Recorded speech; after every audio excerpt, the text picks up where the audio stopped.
진소리 쓴소리 시청자 여러분, 안녕하세요.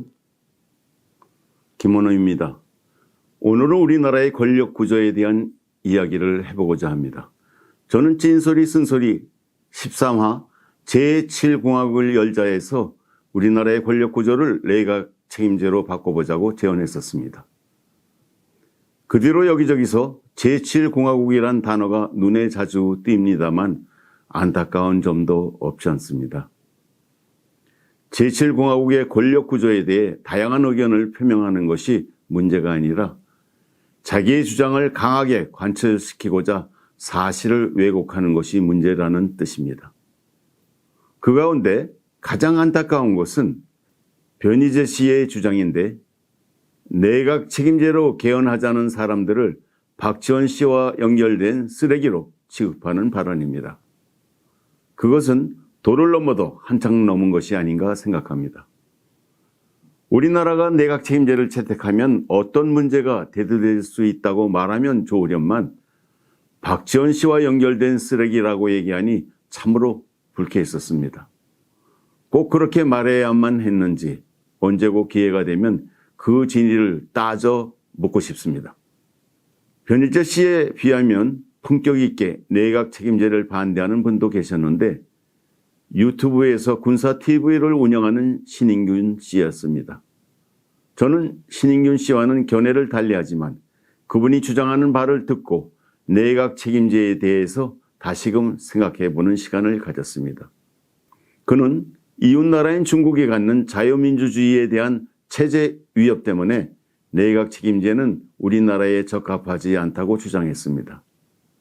일면 수긍이 가는 면이 없지 않아 있습니다. 하지만 신인균 씨의 주장은 과거에 박정희 대통령이 독재를 하면서 우리나라가 남북이 대치하는 분단 국가이기 때문에 대통령제가 더 좋다고 하는 주장과 궤를 같이 합니다. 그럼에도 불구하고 저는 내각 책임제에 대한 저의 생각을 바꾸지 않으렵니다. 지금부터 그 이유를 하나하나 말씀드리도록 하겠습니다. 우리나라의 권력 구조로 대통령 중심제가 적합하다고 말씀하시는 분들이 주로 내세우는 이유는 우리가 남북이 대치하고 있어 만일의 사태를 대비해 군을 잘 통솔할 수 있는 사람이 권력의 정점에 서 있어야 한다는 거죠.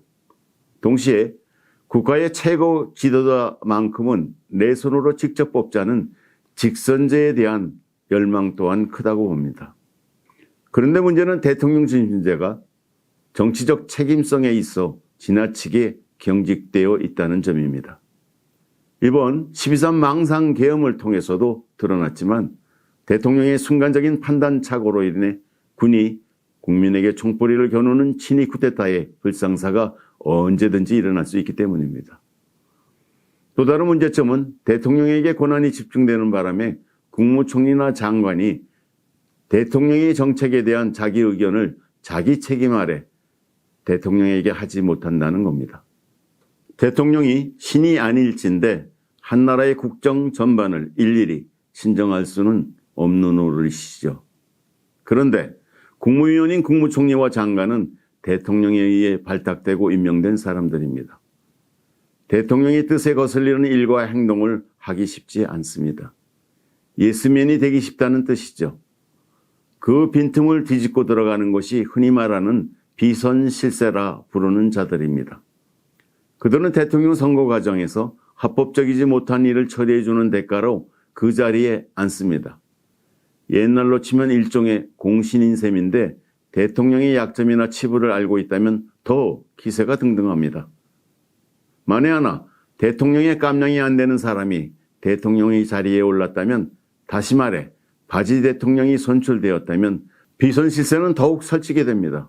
그래서 비선실세는 범법자이고 그들에 의한 국정농단은 범법 행위가 됩니다. 그 이유는 대통령이 왕이 아니기 때문이죠. 대통령은 몽테스키의 삼권 분립론에 따라 국가 행정의 수반인 동시에 상징적인 차원에서의 국가 원수일 뿐입니다. 그래서 국군 통수권을 포함한 비상대권의 발동을 엄격히 제한하는 이유도 거기에 있다고 하겠습니다. 그런데 요즘 들어선 대통령제의 폐단이 더욱 커지고 있는 듯합니다. 망상계엄의 윤석열 대통령을 봐도 그렇고 미국의 트럼프 대통령을 봐도 그렇죠. 거의 제왕에 가깝다는 생각이 듭니다. 대통령제가 갖는 또 하나의 문제점은 승자 독식의 정치 구조를 탄생시킨다는 점입니다.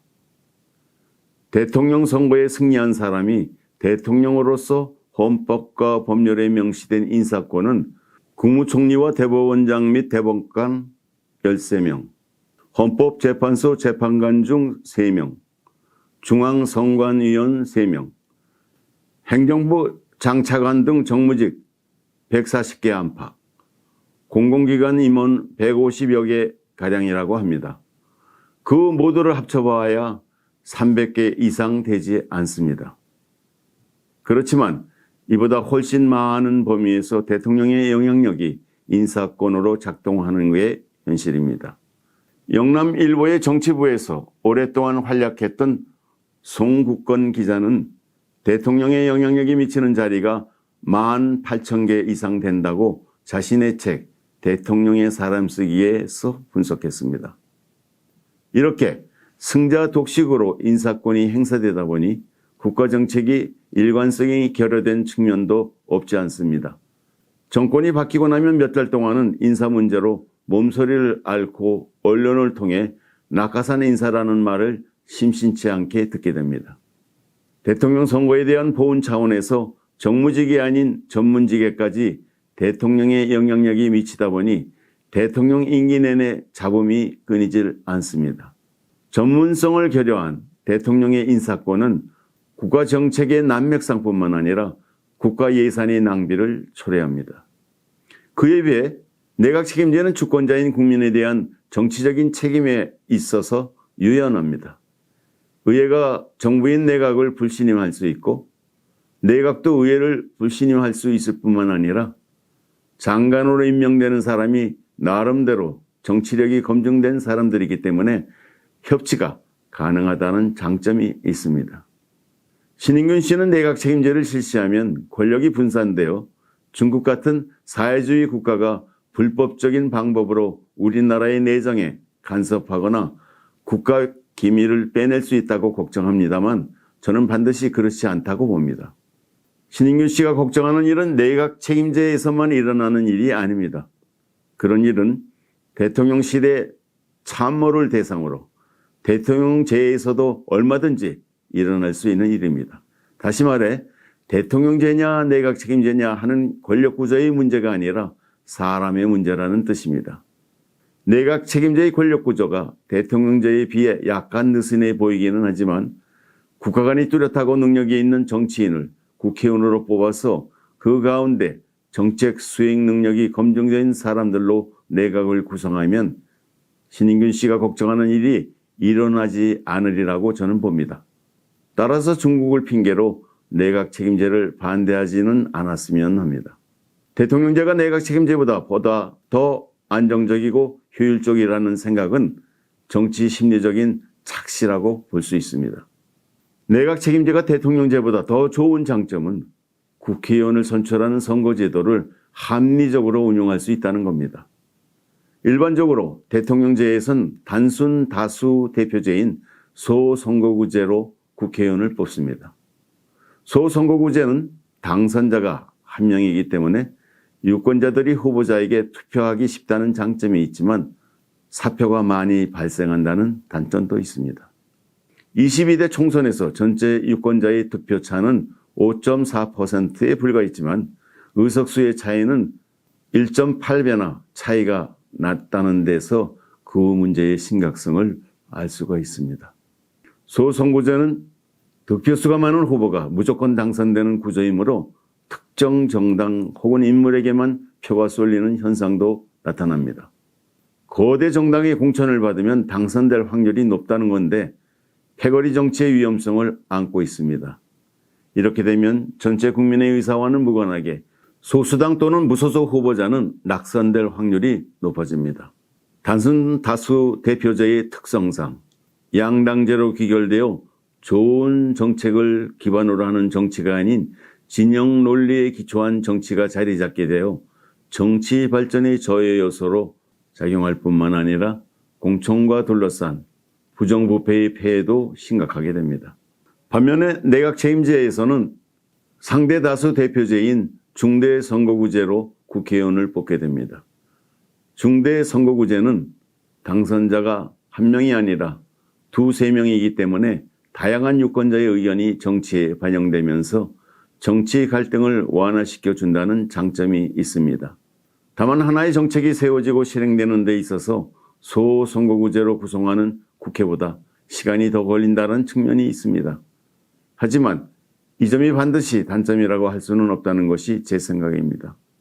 성장사회가 아닌 성숙사회를 지향해야 하는 우리나라에서는 정책의 역동보단 정책의 균형이 더 중요하다고 보기 때문입니다. 대통령제와 소선거구제가 결합되면 정책 추진에 역동성이 있어 보이지만 이번 12.3 망상 계엄을 수습하는 과정에서 패단을 드러낸 공수처 같은 졸속에 위험이 늘 도사리고 있게 됩니다. 대통령 선거가 끝난 후 2, 3년 안에 실시되는 총선에서 정권 심판론 대 정권 안정론이 맞붙어 정권 심판의 여소야대로 국회가 구성되면 윤석열 대통령과 이재명 대표처럼 협치를 모르는 사람이 국회와 정부를 대표하게 된다면 대통령제에선 시간만 낭비할 뿐 아무것도 되는 일이 없는 국정 공백 사태를 맞이하게 됩니다. 그러므로 대통령제와 소선거구제를 결합하는 권력구조가 반드시 좋다고는 할 수 없다는 게 저희 생각입니다. 또 소선거구제에선 유권자들의 심리적인 이유로 법조인이나 교수처럼 사회적으로 성공한 사람들이 국회로 진출할 가능성이 높아지는데 이는 다양한 국민의 의견을 수렴하고 이해충돌을 완화해야 한다는 측면에선 바람직하지 않다고 할 것입니다. 법조인 출신 국회의원이 많아지면 정치 사법화가 진행되어 협치의 영역이 줄어듭니다. 여기까지 시청하셨다면 제가 제7공화국의 권력구조로 내각 책임제를 더 선호하는 사람이라는 것을 아셨으리라고 봅니다. 저는 우리나라가 독일처럼 내각 책임제와 연동형 비례대표제를 채택해서 국정이 운영되기를 바랍니다. 반면에 지방자치에 있어서는 단순 다수 대표제의 성격이 강한 선거제도를 실시하면 좋겠다고 생각합니다. 그러나 지금 우리나라에서는 반대로 하고 있습니다. 그러다 보니 산업화 세력과 민주화 세력이 진영 논리에 입각하여 편싸움만 하기에 급급하다고 봅니다.